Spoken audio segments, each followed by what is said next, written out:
अहिलेसम्म मैले यो झारखण्ड केन्द्रमा काम गरेको मलाई लगभग देउता आएको 30 वर्ष भयो हैन र अहिलेसम्म जो फलानाले गरेको काम चाहिँ हामी सन्चो भएन भन्ने चाहिँ भएको छैन। सन्चै भएको छ, राम्रै कुराको छ र हामी चाहिँ त्यस्तो मेरो चाहिँ रेटहरू त्यस्तो पनि छैन। उहाँहरूको इच्छाले भगवानलाई सम्झेर 5 रुपैयाँ 10 रुपैयाँ हैन चढाउनुहुन्छ। यतिखेर मेरो माझमा धार्मिक व्यक्तित्व गुरु अमर बहादुर राणा मगर हुनुहुन्छ। उहाँ तन्त्र मन्त्र साधनाबाट हैन धेरै बिरामीहरूको सेवा गर्नुहुन्छ, दिन दुखी गरिब असहायको सेवा गर्नुहुन्छ, यस्तै यज्ञहरूमा सहयोग गर्नुहुन्छ।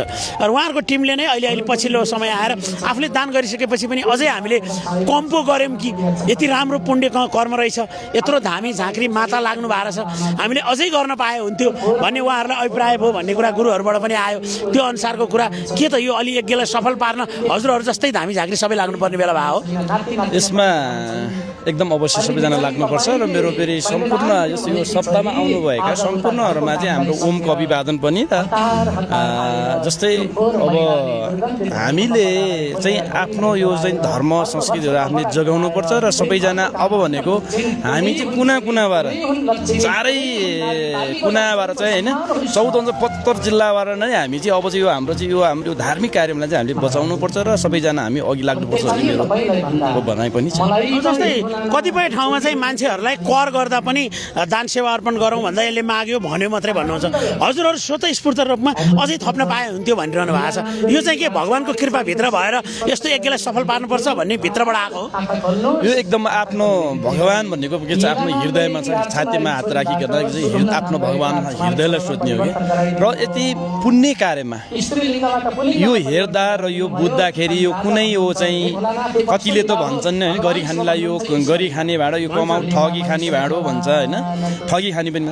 तर होइन, हामी एकदम आफ्नो आत्माभित्र भक्तिभावदेखि नै यो चाहिँ यो कर्मलाई आफू एउटाले गर्नु नसक्ने 7 जना मिलेर गरेको ठाउँमा चाहिँ हामीले पनि आएर चाहिँ केही दान सहयोग गर्दाखेरि हामीले पनि केही पुण्य कमाऊ भन्ने एउटा आत्माले चाहिँ हामीले पनि धेरै थोर हामीले पानी अथवा आर्थिकहरू सहयोग गरेको। हजुरको झारफुक केन्द्रबाट मान्छेहरूले साँच्चै राहत पाएर साँच्चै सेवा पाछन् के छ? अहिलेसम्म मैले यो झारफुक केन्द्रमा काम गरेको मलाई लगभग देउता आएको 30 वर्ष भयो हैन र अहिलेसम्म जो फलानाले गरेको काम चाहिँ हामी सन्चो भएन भन्ने चाहिँ भएको छैन। सन्चै भएको छ, राम्रै कुराको छ र हामी चाहिँ त्यस्तो मेरो चाहिँ रेटहरू त्यस्तो पनि छैन। उहाँहरूको इच्छाले भगवानलाई सम्झेर 5 रुपैयाँ 10 रुपैयाँ हैन चढाउनुहुन्छ। म त्यसमै अन्तमा एकदम जिज्ञासा सहितको प्रश्न, मान्छेहरू सन्तान भएन भनेर डाक्टर कहाँ जान्छन्, डाक्टरले चाहिँ निराश पारिदिएपछि पैसा खाँदा यता जाँच उता जाँच र हुँदैन तँलाई भनेर पठाइदिनुहुन्छ। फेरि झाँक्री कहाँ जान्नुहुन्छ अनि विश्वास हुन्छ अनि झाँक्रीले पनि आश मात्रै देखाउँछन्, हुँदैन भन्छन्। मैले भनेको यस्तो कुनै विद्या छैन जसले हुन्छ भने हुन्छ, हुँदैन भने जानुस् है म सक्दिनँ अथवा यो मेरो विद्याले भ्याउने रहेछ भन्दा हुँदैन। डाक्टरले चाहिँ लुटेर थिलथिल पारेको बिरामीलाई फेरि झाँक्रीले चाहिँ तँलाई सन्तान हुन्छ भनेर 10औं वर्ष झुलाउनु यो चाहिँ कतिको राम्रो हो जस्तो लाग्छ तपाईँलाई? त्यो एकदम सोर्यान गलत हो। यदि अब डाक्टरहरूबाट हुँदैन भने तर हामीले पनि धामी झाँक्रीले पनि उहाँको चाहिँ एउटा जोखना भन्छ नि, जोखना हेर्दाखेरि उहाँको चाहिँ तत्त्व हेर्ने हो के छ। हामीबाट हाम्रो तन्त्र मन्त्रले काम गर्छ कि गर्दैन र प्रयोग हामी त अब हामी झाँक्री त हामीले जडीबुटी युज गर्ने हो हैन, फुगेर मात्रै पनि उहाँको सन्तान चाहिँ हुँदैन। हामीले पनि जडीबुटीहरू चाहिँ चलाउनु पर्छ। जडीबुटीबाट चाहिँ ठिकै छ कति वर्ष भयो बिहा गरेको र उहाँको अब चाहिँ जस्तै अब महिनावरी भन्छ समस्या के छ त्यो बुझेर डाक्टरबाट समस्या के छ हामी त्यो पनि हेर्छौँ। र हामी चाहिँ के छ भन्दा अहिलेको समयमा हामी दुवैलाई चाहिँ विश्वास गर्नु भन्छौँ कि एक त धामी झाँक्री पनि यता डाक्टर पनि।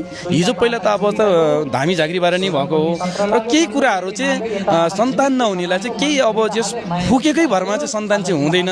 तर त्यसको लागि चाहिँ केही जडीबुटीहरू चाहिँ चलाउनै पर्छ। जस्तै ट्युब ब्लक भएको हुनसक्छ, पाठेघरमा समस्या हुनसक्छ, अण्ड उत्पादन नभएको, शुक्रकीट उत्पादन नभएको, महिला पुरुषको त्यो नभएको हुनसक्छ। ती सबै कुराहरूलाई तालमेल हुने खालका जडीबुटी चलाइयो भने पक्कै पनि सन्तान हुनसक्छ।